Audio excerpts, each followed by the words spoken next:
So దీనికి gas okay, but burners ఎంత పడుతుంది? నార్మల్ బర్నర్స్ యూజ్ చేసుకోవచ్చా? బండలు సిలిండర్స్ నార్మల్ కూడా యూజ్ చేసుకోవచ్చు. యూజ్ చేసుకోవచ్చు. ఓకే, ఆ సిలిండర్స్ కూడా దీనికి కనెక్ట్ కనెక్ట్ చేసుకోవచ్చు. ఓకే, అంటే ఇది మామూలుగా ఏంటంటే ఓన్లీ బిర్యానీయే వండుకోవచ్చా, లేదా ఓన్లీ రైస్ కూడా ప్రిపరేషన్ చేసుకోవచ్చా? రైస్ కి వేరేది ఉంటుందండి. ఇది ఏంటంటే స్పెషల్లీ ఫర్ బిర్యానీ.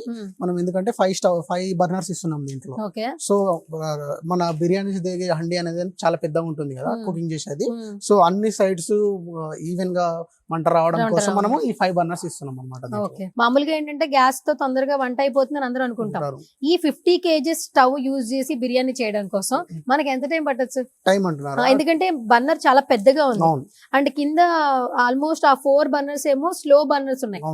నార్మల్ ఆ హీట్ అనేది కొంచెం అంతా అబ్జర్వ్ చేస్తుంది, మిడిల్ లో కొంచెం హైగా వస్తుంది కాబట్టి ఎంత ఫాస్ట్ గా అయిపోతుంది బిర్యానీ? మనం ఒక 30 minutes లో అయిపోతుంది. 30 minutes లో అయిపోతుంది, అన్ని ఇంగ్రీడియంట్స్ వేసేసుకుని చేసేసుకోవచ్చు. ఓకే, మీరు స్టెయిన్లెస్ స్టీల్ లో చాలా క్వాలిటీ మెయింటైన్ చేస్తున్నారని చెప్తున్నారు. సో దీనికి ఎలాంటి మెటీరియల్ యూజ్ చేస్తారు? ఇది ఎంత థిక్నెస్ ఉంది?